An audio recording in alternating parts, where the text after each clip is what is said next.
Hi, this is Joan, and you're looking at a steal from Coming the Number Two America.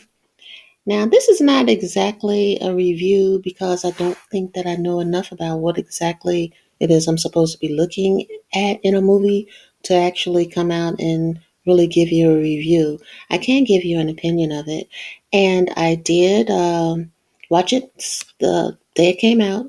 I mean, usually I'm a little behind on things, but this time I was right there watching this particular movie, and I had seen the first Coming to America when it first came out. And as I said in another video, I didn't really like it. Now, I mean, I know that it was a funny movie and all that, or at least some of it was funny, but all movies, especially I think movies that are made to a black audience, are in some way or another mind control.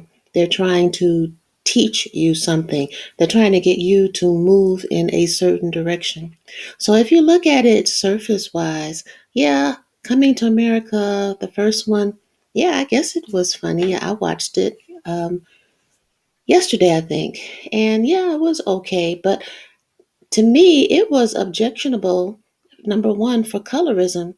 And number two, at the end, when he was telling her, I will give up my kingdom for you, I thought, what kind of a king are you?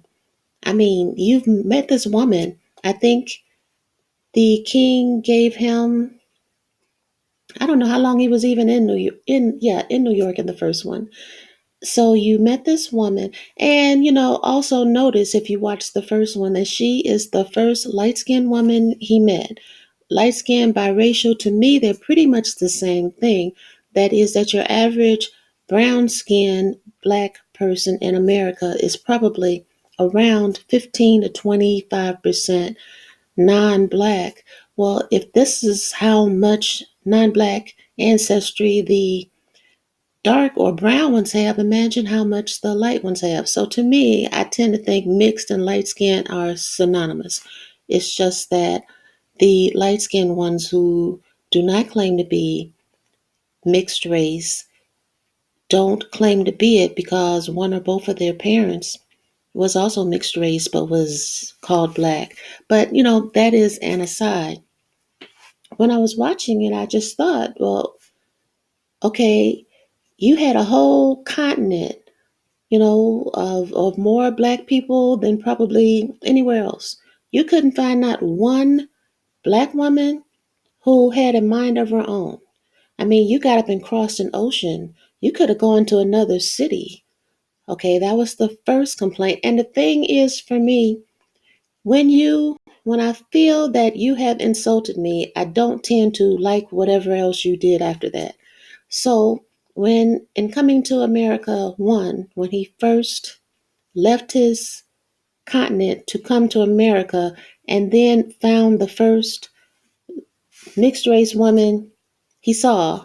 And, well, I think there were a couple others in the nightclub. One said she did worship the devil and some other stuff.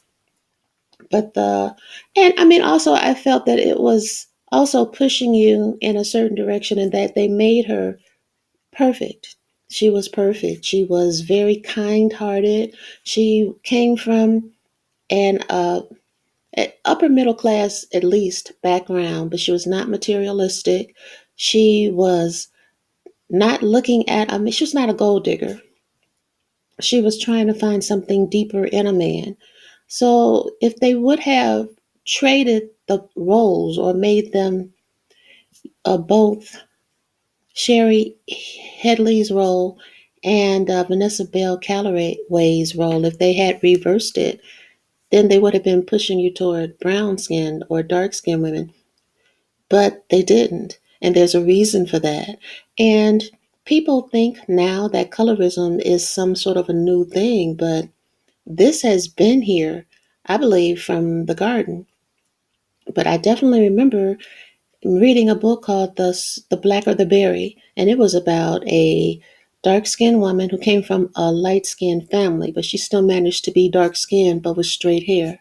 And it told about how difficult it was for her to go through the world. And even a little bit more recently, Gwendolyn Brooks was writing stories about light skinned women hoping that they wouldn't come and take her husband. So this is not a new thing.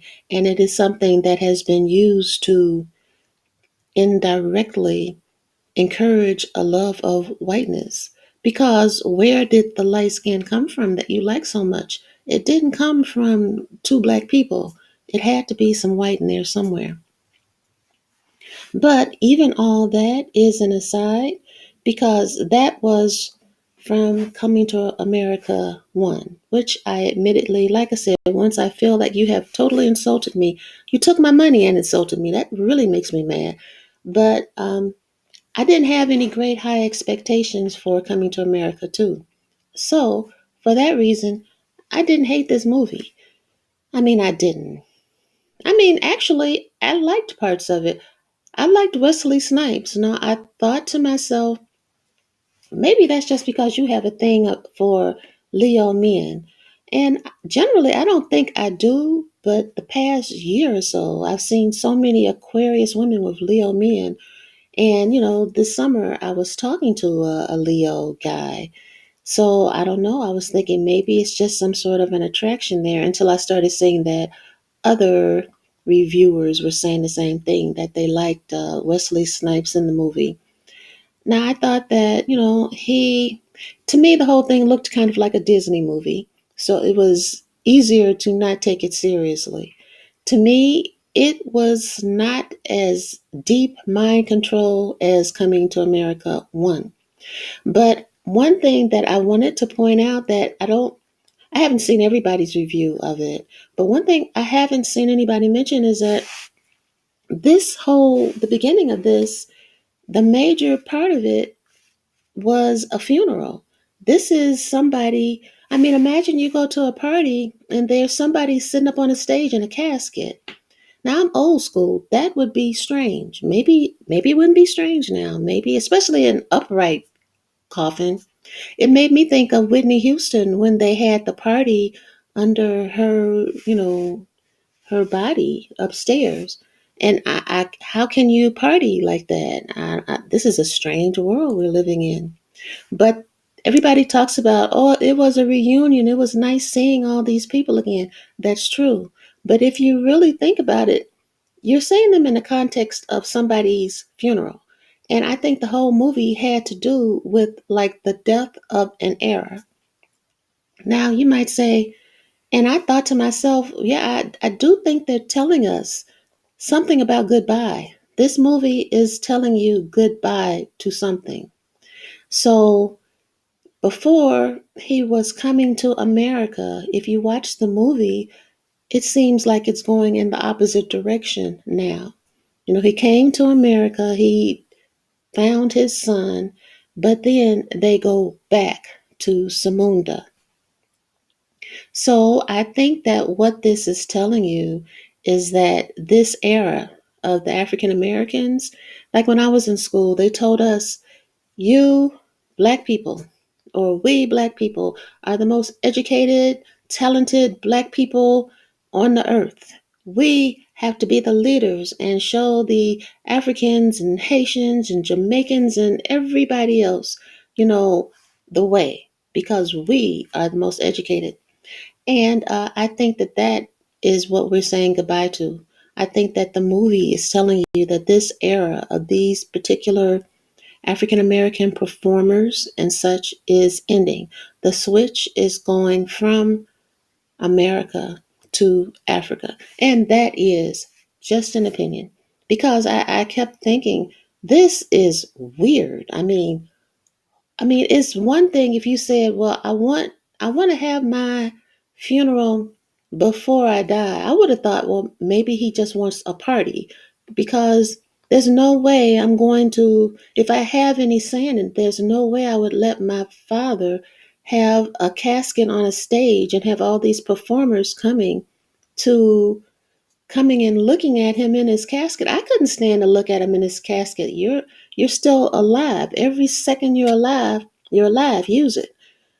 So that to me, and plus also this movie was made as far as I can see, this is 33 years later. 33 is an extremely important number, especially in Freemasonry and in the occult. Anytime you have double numbers is signifying something. And like I said, personally, I think that it has to do with the death of the current leadership of, let's say, the sons of Israel, you know, because even if you say ADOS, that leaves out the Africans and Jamaicans and everybody else. But if you say sons and daughters of Israel, that includes the whole entire black diaspora as well as blacks left in Africa. So I think that it's saying that, and also consider that the Nigerian movie industry is really, really big. And to me, on a much lower budget, they make very good films. They have very good plots and very, like I said, I've never taken any classes in film, and I can only go by my opinion. But from what I've seen, I admire people who can do things on a limited budget. To me, if you have $50 million, you should be able to make a good movie. But if you have two and you still manage to make a good movie, my hat's off to you. You have real talent. Not saying anything about this particular movie. I had no problem with the budget. I did see some reviewer who said everything looked cheap. Well, it looked smaller to me. But, as I've said, I don't have a problem with things being smaller.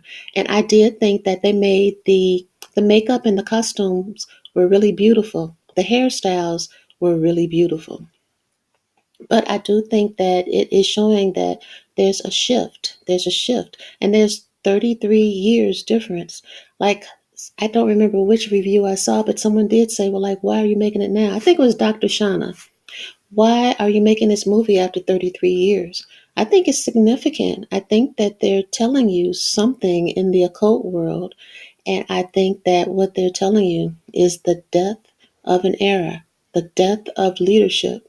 Because, and this is a spoiler alert, but because at the end, rulership, leadership passed from a male to a female, and it passed location. It passed from America to Africa. This, you know, fictional place in Africa that is kind of like, to me, like I said about Wakanda and the Black Panther. To me, what that really was Jerusalem under Solomon and under David. So everything to me has a biblical origin if you look far enough, and that's what I want to do. I want to look that far. But because my expectations were not high, because I did not like the first movie. I mean, on a surface level, if I was not a black female, I would have said, yeah, cute movie. But that's about as far as it would have gone. Because to me, anybody who would say, I'll give up my entire kingdom for this woman I've known for maybe a month. That's somebody who doesn't deserve to rule. That's just my opinion. But, you know, like John Amos told him in the second movie from Shakespeare, heavy lies heavy lies the head that wears the crown.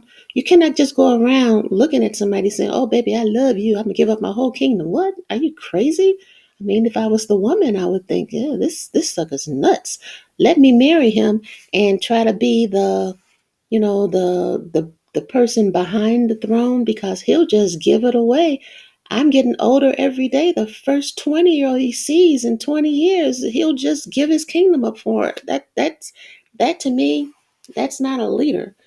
But like I said, the first one I had a real problem with. You left your whole country, you traveled across an ocean, and the first light skinned woman you saw, you fell madly in love and said, I'll give up my whole kingdom for you. You couldn't just go to another tribe, you couldn't just go to another country or something. Nope, you had to cross a whole ocean. So you're basically telling me that in the whole continent of Africa, full of brown and dark people, you couldn't find not one.